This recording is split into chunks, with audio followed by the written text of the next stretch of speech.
ng Palo Lady. Pa-subscribe naman po dyan.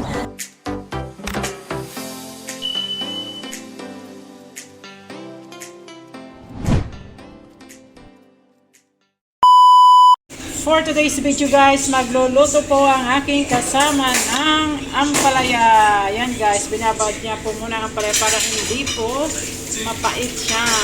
Yan, nandiyan dito po ang aming mga lamas. Ayan.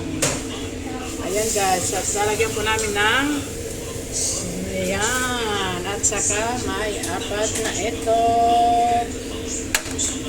Ayan guys, isahin na po ang ating po yan guys na onion kasi masarap po pag maraming onion. So cooking oil po ang ginamit pang isa guys. Yan na guys, minekos-mekos na po, nilagay na po ang garlic.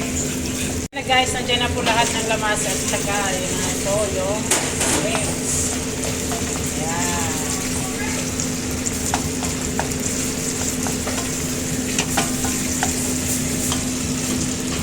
Ready na guys, lalagay na po natin ang ating ampalaya. Ayan guys. Guys, may sa Nepali daw, ang tawag daw sa kanila ng ampalaya is Titi Karela. Oh, na ano ko yan sa kasama ko sa tagaluto namin kasi from Nepal po siya. Titi Karela.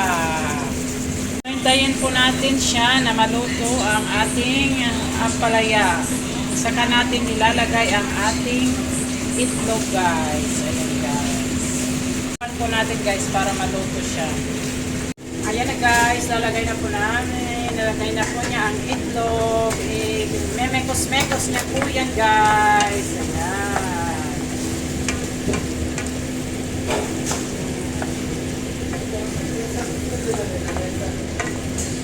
Guys, ready to serve na po yan. Happy lunchtime everyone. Mabuhay pong mga OFW.